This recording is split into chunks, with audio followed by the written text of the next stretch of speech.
You are Locked On Syracuse, your daily podcast on the Syracuse Orange. Part of the Locked On Podcast Network, your team every day. That's good insight. Yeah. So Justus Ross-Simmons, is he dealing with an injury right now at this moment, or is he good to go? I don't know that. I don't know that either way, to be honest with you. My thought is if he's not 100% fully healthy, maybe there's something lingering from last year. Maybe he tweaked something during training camp. I think, they wouldn't throw him out there just to throw him out there. Right. It could be something where they say, hey, let's rest a couple of weeks, get you really back to fully 100% and then go. That's something I could see them doing because I think they like their other options enough. It'd be one thing if the guys behind them, they said, man, we better hope that Justus can stay out there because these other guys just aren't to the same level.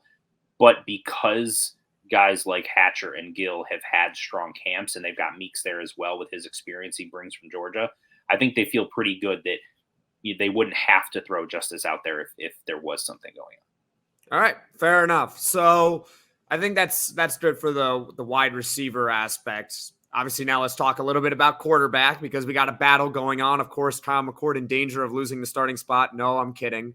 Of course. He's clearly the quarterback one. Quarterback two. So I recently heard that it seems like Jakari Williams has dropped out of the race. So is it fair to say that it's a two-horse race right now between Michael Johnson Jr. and Carlos Del Rio Wilson?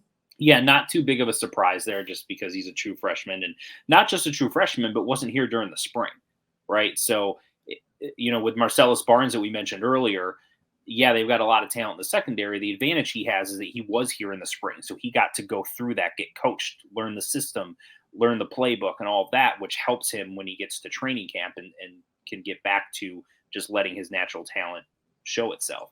With, I completely lost my train of thought. I'm sorry. Jakari Williams? Jakari Williams, yes. Yep. Jakari Williams, with him, he didn't have the spring. So that puts him at a disadvantage in terms of, a guy like Carlos Del Rio Wilson. Whatever fans think of him, he's been here. He's been in college. He was at Florida. He's been in multiple systems, so it's a little easier. He's got that experience. He has the ability to learn the playbook a little bit quicker. The transition from high school to college is tough for anybody. It's most difficult at quarterback, in my opinion. Quarterback and offensive line, I think, are the two biggest ones. So yeah, him dropping out is not a huge surprise. And you got Michael Johnson Jr. who's come in as a transfer, and then you've got Carlos Del Rio Wilson. I think fans have pretty much cooled on Carlos Del Rio Wilson. I think there was a lot of excitement when he first got here, but they've seen him for a couple of years. He's had opportunities to start, hasn't blown them away, and a lot of fans are like, pretty much done with it. But the thing is, you've got different coaching, you got a different system, different style, and so sometimes it just takes that right combination for things to click. You can watch him throw the ball, and he's got a very strong arm. He throws a beautiful ball. There's no question about that. So can he put everything together? Michael Johnson Jr. is a little bit different type of a player. He can flat out run. He is a true dual threat. Coming out of high school, he was a 4-star prospect who a lot of people thought, had that potential to be a really dynamic quarterback that could run for 800 to 1,000 yards and then also throw for 2,000 to 3,000 yards. He had a lot of injuries at Penn State and Florida Atlantic that he dealt with.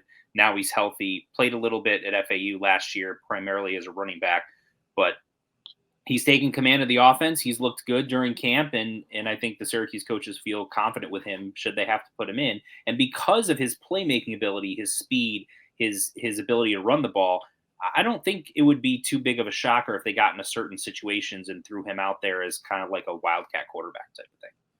Interesting. That's very interesting. I never really thought about it from that perspective.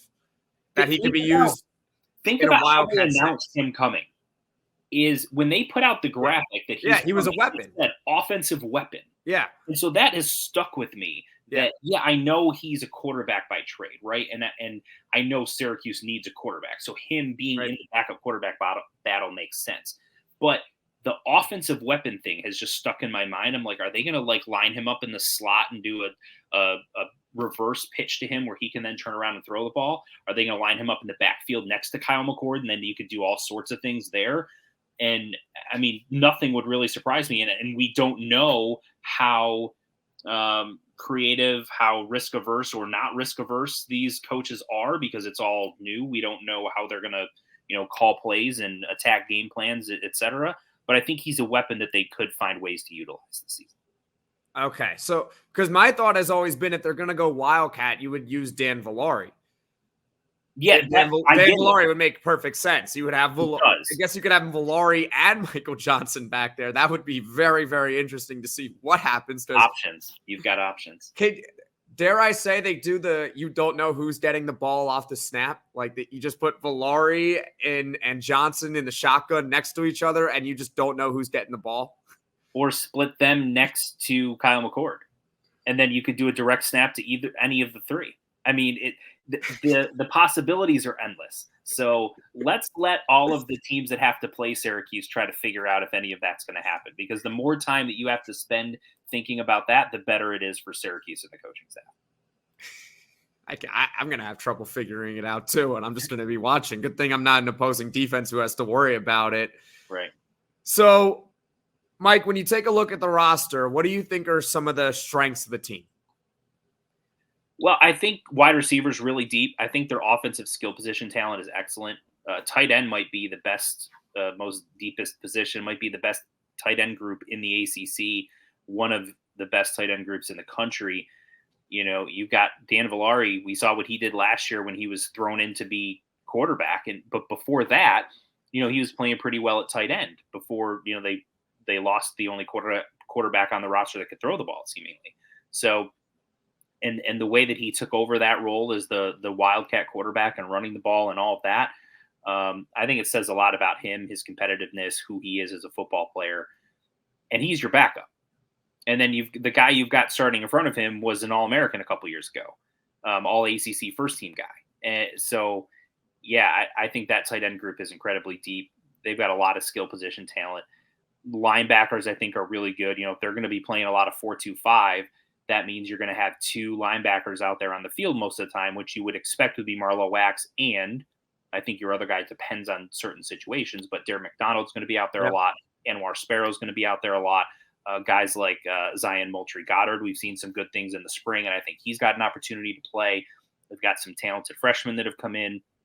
So, that I like the linebacker group as well. The secondary, as you mentioned, when I mentioned Marcellus Barnes, how much talent there is in the secondary. So, does he really have a chance to get in there because of how much talent? I think, a couple injuries and things like that have happened to help his case, but they've got a lot of options, and they're going to be playing 5 defensive backs most of the time. So I think basically everywhere other than the lines of scrimmage, you feel really good about the talent and the depth that Syracuse has.